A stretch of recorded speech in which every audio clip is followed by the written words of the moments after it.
Colonel Dev Anand हमारे साथ इस वक्त बने हुए हैं। कर्नल साहब, जैसी तस्वीरें हम दिखा रहे हैं, हर वो हिंदुस्तानी जो कमी महसूस कर रहा था, गर्व से आज उसका सीना चौड़ा है। और बहुत ही बेहतरीन लाइन राजनाथ सिंह ने कही है, परिंदे सुरक्षित घर पहुंच गए हैं। क्या कहेंगे आप?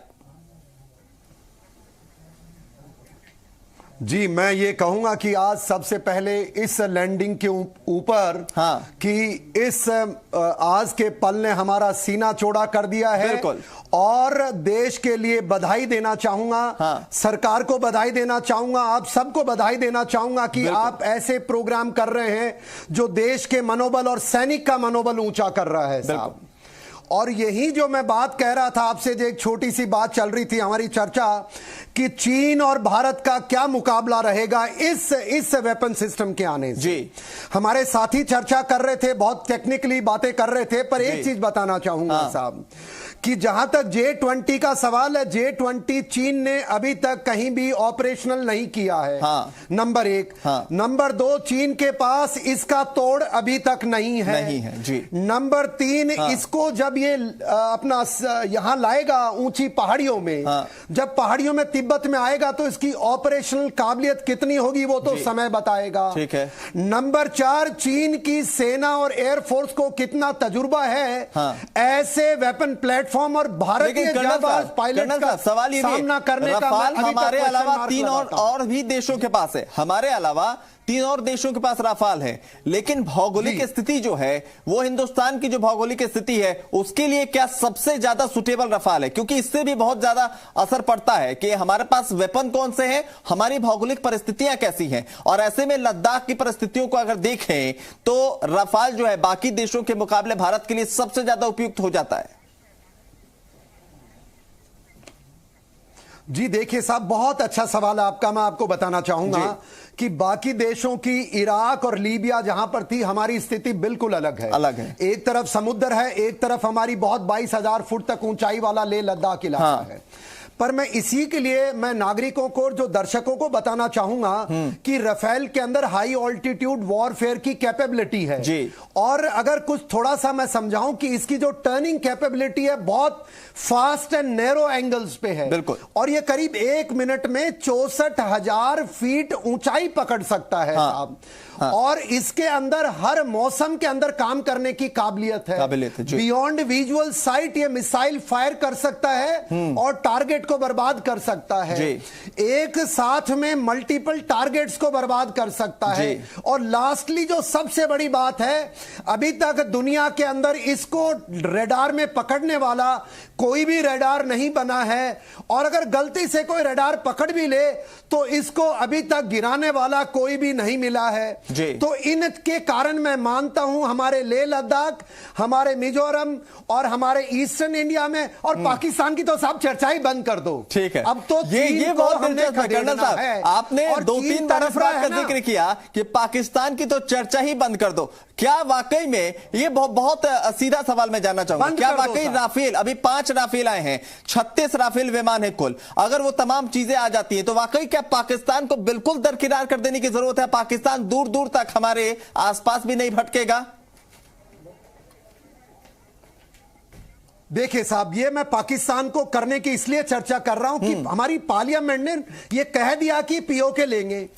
और चीन का और पीओके का बहुत गहरा रिश्ता है, क्योंकि उसको जाना ग्वादर पोर्ट के ऊपर जो उसका गलियारा बना रहा है। तो चीन का ये जीने मरने का सवाल हो गया, क्योंकि साउथ चाइना सी तो बंद हो चुका है। नीचे इंडियन ओशन में हम आने देंगे नहीं उसको। तो इसलिए जो ग्वादर पे उसको जाने का जो गलियारा है वो पाकिस्तानी दे सकता है। ठीक है। भारत कह चुका कि तेरे को हम पीओके लेंगे और पीओके लेंगे और उसके अंदर हम एक्साइज चिन्ह भी लेंगे।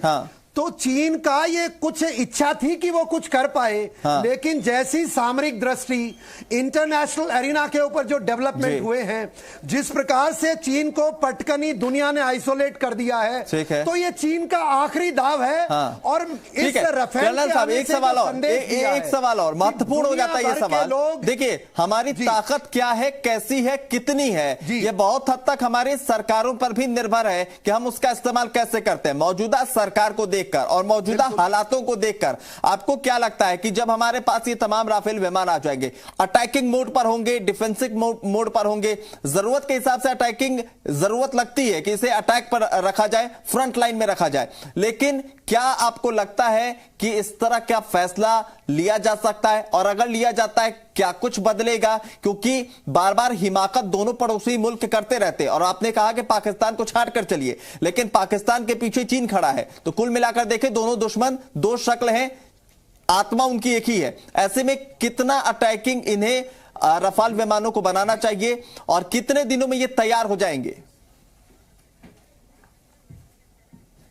जी साहब, सबसे पहला सवाल, पाकिस्तान और चीन दो नहीं देख सकते, एक दुश्मन है। हाँ। दोनों तरफ से तैयार खड़ा है, नंबर 1। नंबर 2 कि हम भारत एक शांति प्रिय देश है, हमने कभी भी पहले चल करके हमला नहीं किया है। नंबर 3 आपने पूछा कि जो मौजूदा सरकार है, हाँ। मौजूदा सरकार ने तो साहब बहुत पहले क्लियर कर दिया, हाँ। अपना ये बदला हुआ भारत है, ये 62 का भारत नहीं है। हाँ। ये वो भारत नहीं है 90 का, जब पाकिस्तान मिलिटेंट्स भेजता था, हाँ। और मुंबई में हमारी इकोनॉमिक राजधानी को बर्बाद करने का प्रयास, हाँ। ये वो भारत है, ये वो मोदी जी की सरकार है। ये पार्टी की बात नहीं कर रहा हूं, नेतृत्व की बात कर रहा हूं, हाँ। जो संदेश दे चुका है ये बदला हुआ भारत है, कोई भी आंख उठाएगा उसकी आंख हम नोच लेंगे जी। और देखिए हमने वो करके दिखाया सर्जिकल स्ट्राइक में, बालाकोट में, और तो और हमने अब गलवान में हमारे बलवानों ने करके दिखा दिया है। तो अब जो परिस्थिति है सरकार की तो बहुत क्लियर है, उसने सेना को बोला कि आपको क्या चाहिए बताओ।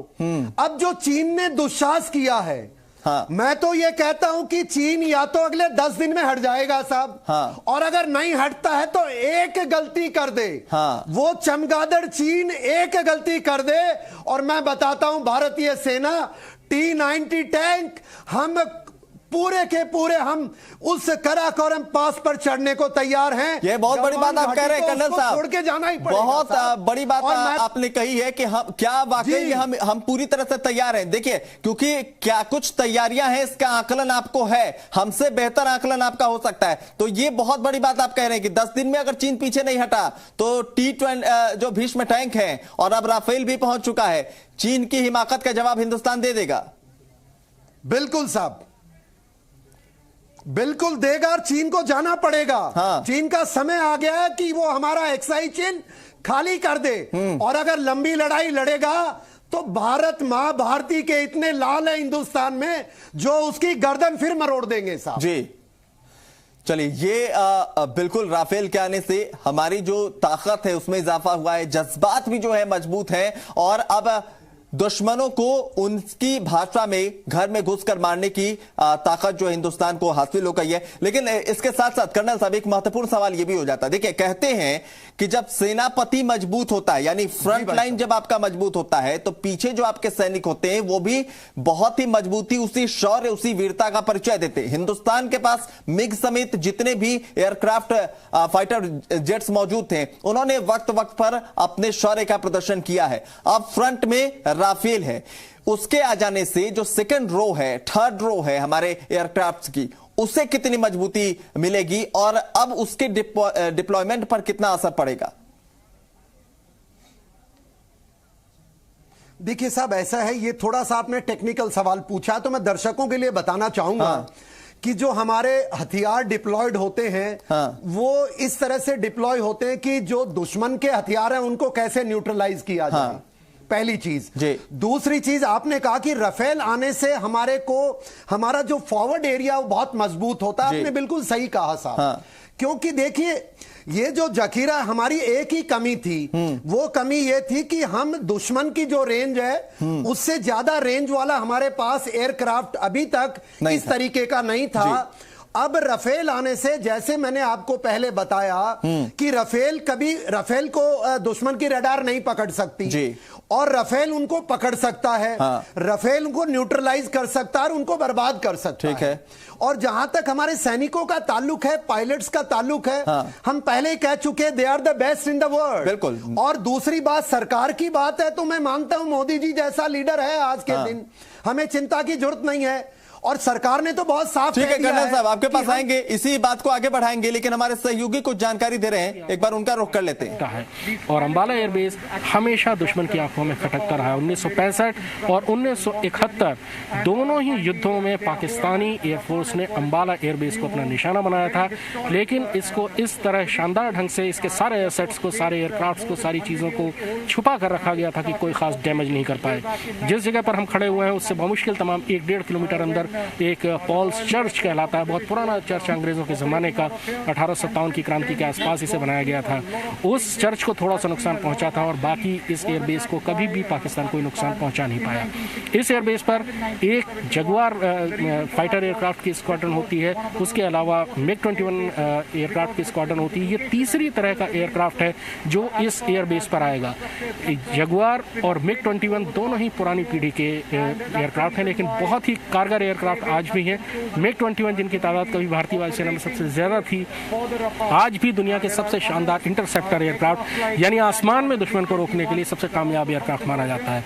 वहीं जगुआर एयरक्राफ्ट एक पेनेट्रेटिंग बॉम्बर था जो दुश्मन के इलाके में बहुत अंदर जाकर बॉम्बिंग कर सकता था, और भारतीय वायुसेना का वो पहला एयरक्राफ्ट था जिसको न्यूक्लियर बॉम्ब गिराने के लिए तैयार किया गया था और उसकी ट्रेनिंग लेकर लोग आए थे। और जगुआर पहला भारतीय वायुसेना का ऐसा एयरक्राफ्ट था जो कि न्यूक्लियर हथियारों को दुश्मन के इलाके में गिरा सकता है। और आज रफाल भी अंबाला एयरबेस की उस शानदार इतिहास में शामिल हो चुका है। अंबाला एयरबेस में देश की रफाल की, भारतीय वायुसेना के रफाल की पहली स्क्वाड्रन गोल्डन एरो, जो कि एक बहुत नामी स्क्वाड्रन है, पुराने ज़माने में भी रही है, करगिल की लड़ाई में बहुत नाम कमाया, अब वो रफाल की पहली स्क्वाड्रन बन चुकी है और रफाल भारतीय वायुसेना का अंग बन चुके हैं। सवाल यह है कि अंबाला एयरबेस ही क्यों चुना गया? अंबाला एयरबेस इसलिए चुना गया क्योंकि ट्रेडिशनली 1919 में पहली बार अंबाला एयरबेस में रॉयल एयरफोर्स उस ज़माने में भारतीय वायुसेना कहलाती थी, उसका बेस अंबाला बनाया गया था और यहाँ से aircraft north west frontier province में जाकर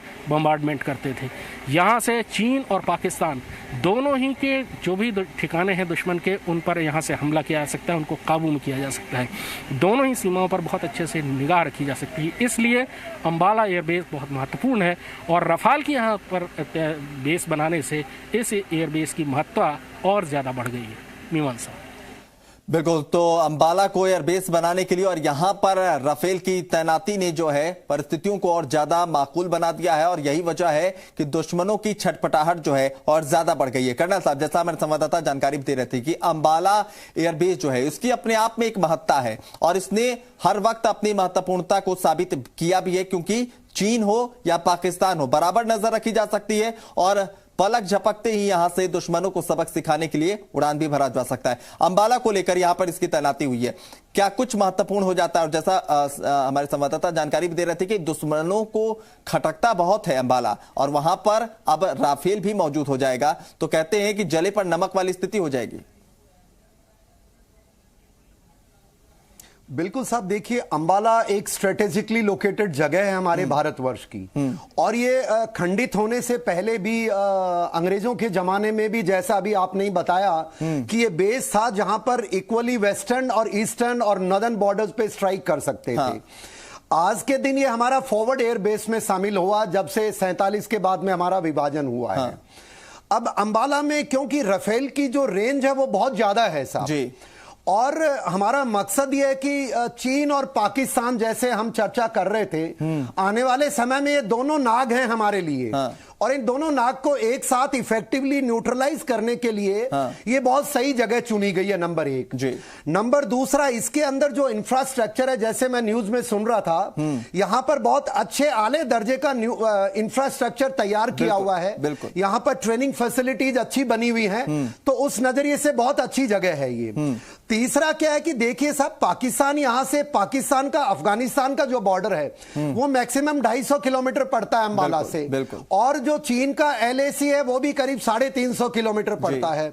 तो यहां से ये दोनों इसकी स्ट्राइकिंग रेंज में आती हैं, तो किसी भी तरह ये स्ट्राइक करने में, न्यूट्रलाइज करने में दुश्मन के एयर एलिमेंट्स को बर्बाद करके आ सकता है। तो ये मैं मानता हूं इसलिए बिल्कुल सही इन्होंने चुनाव किया है। और यहीं पर ही बताना चाहूंगा, एक ट्रेनिंग की चर्चा हो रही थी। मेरे से पहले एक हमारे साथी बता रहे थे कि कुछ समय लग सकता है इसको ऑपरेशनल करने में। मैं बताना चाहूंगा साहब, देखिए ऑपरेशनल करने में मैं नहीं मानता ज्यादा समय लगेगा जी। क्योंकि पिछले अक्टूबर से लेकर के और उससे पहले से हमारे भारतीय एयरफोर्स तैयार कर रही थी। जी। हमारे पायलट्स ट्रेन कर रहे थे, को पायलट्स तैयारी कर रहे थे, ग्राउंड स्टाफ